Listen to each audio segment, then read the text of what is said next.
Bonjour à tous, aujourd'hui je vous propose l'exercice 2 du sujet de mai 2022 de Polynésie. On est sur le jour 1, donc sujet numéro 1, les probas, très classique. On démarre tout de suite. Donc comme d'habitude, on lit le texte tranquillement. Donc ici on a quoi?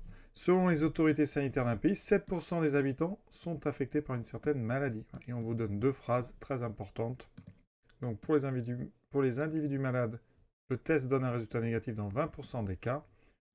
Pour les individus sains, le test donne un résultat positif dans 1% des cas. Donc les lettres importantes, M, ça sera malade, donc ça c'est l'initial. Test T, donc le test est positif, c'est donc T pour test.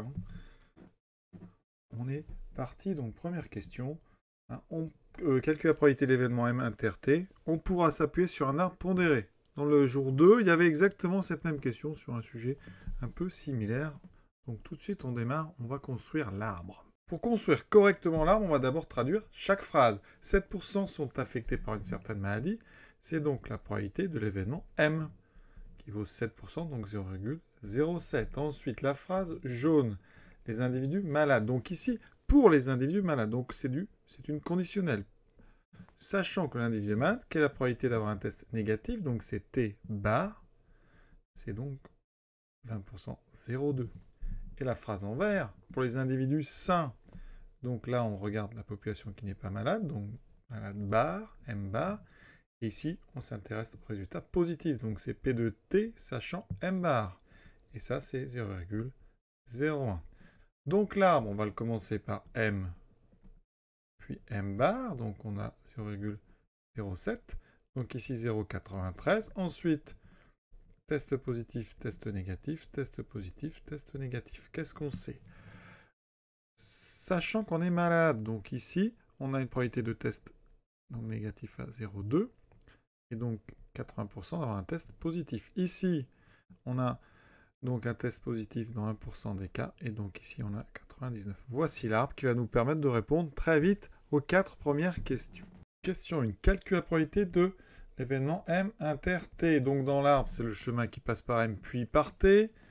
Donc c'est la probabilité de M fois la probabilité de T sachant M. Ici, ça fait 0,07 fois 0,8.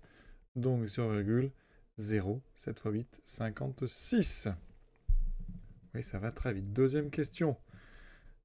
Test positif. Donc P de T, ici, c'est les probabilités totales qu'on va utiliser parce que T est découpé en deux dans l'arbre. Il y a deux chemins. Le chemin qui passe par M et le chemin qui passe par M bar. Ces deux-là vont mener à T. Donc ici, on vient de découper l'événement T en deux, parce que M et M bar forment ce qu'on appelle une partition de notre univers. On est soit dans M, soit dans M bar. Donc ici, on vient de calculer 0,056 plus M bar inter T. Donc ici, ça fait 0,93 fois, on fait principe du produit. Voilà, ce qui me donne 0,056, ici on va mettre 560, plus 0,093, ce qui donne en ajoutant, donc ça finit par un 3, 6 et 9, 15, je retiens 0,0653, c'est exactement ce qu'il fallait démontrer. Maintenant, on considère que la personne choisie a un test positif. Donc ici, on a une probabilité conditionnelle avec T, et on va chercher la probabilité qu'elle soit dans ce cas malade. C'est donc P de M sachant T. Le cours nous dit que c'est P de M inter T sur P de T. Ça tombe bien, c'est exactement les deux nombres qu'on vient de calculer. Donc on a juste à faire le rapport des deux. La calculatrice m'indique ce résultat, et on me demande d'arrondir à 10 moins 2. Donc je garde deux chiffres après la virgule, donc à peu près 0,86. J'arrondis parce qu'ici ça finit par 57, donc j'arrondis à 86. Donc ça veut dire que parmi les gens qui ont un test positif, eh bien 86% sont malades. Cinquième question, la loi binomiale arrive. Donc ici, on choisit des personnes au hasard. La taille de la population permet d'assimiler ce prélèvement à tirage avec remise. On a toutes les conditions pour être dans un schéma de Bernoulli. D'accord? Et on prend une variable aléatoire x qui compte le nombre d'individus ayant un test positif. Donc c'est pour ça que j'ai gardé ici des questions précédentes la probabilité de t qui était donnée. D'accord? Et donc on va préciser la nature les paramètres de la loi de probabilité suivis par x. Alors ici, eh bien x suit la loi binomiale de paramètres n égale, alors on choisit 10 personnes, et p égale donc p de t, c'est-à-dire 0,0653. Pour ceux qui veulent des détails, donc chaque test est une épreuve de Bernoulli, c'est-à-dire 2 issues, t, t bar. Probabilité de t, ça sera le succès, c'est 0,0653. On répète 10 fois de façon identique et indépendante, parce que c'est avec remise, au hasard, donc on est dans un schéma de Bernoulli. Donc, grand X qui compte les succès, donc les comptes les positifs, suit la loi binomiale, paramètres 10 et 0,0653. Maintenant, détermine la probabilité pour qu'exactement 2 personnes aient un test possible. Donc là, il s'agit de P de X égale 2.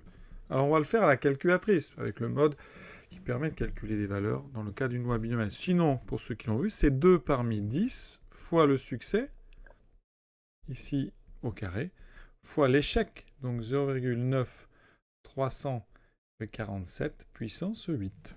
À la calculatrice, ça donne donc, alors on doit arrondir à 10-2, donc je garde deux chiffres, 0,11. Maintenant avec les modes qui permettent le calcul direct. Donc je vais travailler sur Casio, ça changera. Ici, seconde distribution, vous allez donc dans loi binomiale, je veux ici donc binomial FDP pour faire P de X égale nombre d'essais 10, le succès 0,0653, je cherche 2 succès, je valide, et j'obtiens la même chose, d'accord? Donc c'est 0,11. Sixième question. Souvent, la dernière question dans ces exercices, nombre d'individus à tester au minimum. Donc ici, ce n'est plus x, c'est grand Xn qui suit la loi binomiale de paramètres cette fois-ci n. On ne connaît pas n, mais toujours la même valeur de p. Et on veut la probabilité pour qu'au moins l'une d'entre elles ait un test positif. Donc on veut p de xn supérieur ou égal à 1. Mais p de xn supérieur ou égal à 1, c'est 1 moins p de xn égale 0. Parce que le contraire de supérieur ou égal à 1, c'est, pour une loi binomiale, c'est égal à 0. Donc ici, on résout. P de xn égale 0. Donc supérieur, 1 moins p de xn égale 0, supérieur à 0,99. On transforme, et ça fait p de xn égale 0, plus petit que 0,01. Donc maintenant, comme je l'ai fait dans le sujet du jour 2, que je vous invite à aller voir, eh bien, on va résoudre ça de deux façons. Tout d'abord, P de xn égale 0, ça veut dire qu'on n'a eu que des échecs. Donc on a eu 0,900, donc 0,9347 puissance n, que des échecs, inférieur à 0,01. On passe par le logarithme, donc n, ln de 0,9347 est plus petit que ln de 0,01. On divise par ce nombre. Mais c'est un nombre négatif, parce que 0,9347 est entre 0 et 1, son logarithme est donc négatif. J'obtiens n plus grand, puisqu'on divise par négatif, changement dans l'ordre, inversion de l'ordre, donc on a ceci. La machine va me donner une valeur approchée de ça, et donc comme je veux un entier, d'accord, n entier, ça veut dire que n doit être supérieur à cette valeur, donc je ne vais pas mettre 68, il faut que je sois plus grand que 68,19, donc je prends n supérieur à 69. Donc nombre minimum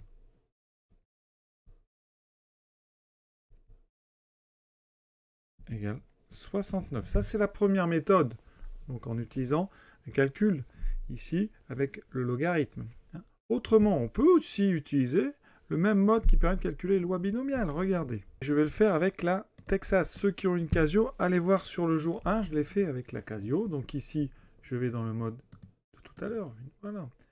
Alors ici, il faut que j'aille dans le mode donc ceci. La différence ici, c'est que je ne connais pas n. Donc je vais faire des tests. Je vais d'abord mettre 50. Et moi, je veux aucun succès. Donc je mets 0. Et je regarde. Est-ce que j'ai une valeur plus petite que 0,01? Pas encore. Donc il faut que j'aille plus haut. D'accord? C'est un petit peu moins pratique que sur Casio, parce qu'à chaque fois, il faut que je revienne. Sinon, regardez, ici, on peut aussi aller dans la ligne d'avant et changer le 50. Alors, il faut le réécrire et aller le changer. Ça vous évite de retourner dans le menu. Donc là, je vais mettre ici 68. Alors, je vais repasser donc 68. Voilà. Je valide. J'obtiens, vous voyez, quelque chose qui est juste au-dessus de 0,01. Donc après, je vais aller, donc je vais retourner là, je le remets mis en stock, et je vais aller changer, je vais mettre 69. Et comme ça, on a les deux valeurs qui permettent de dire que c'est à ce moment-là qu'on passe en dessous, vous voyez, de 0,01. Là, on a 0,01 au-dessus, et là, on a juste en dessous. Et sur la copie, quand vous faites cette méthode, indiquez la valeur pour n égale 68, la valeur pour 69, pour bien montrer que c'est ici qu'on est passé en dessous des 0,01. L'exercice est terminé. J'espère que ça vous a plu. À très bientôt.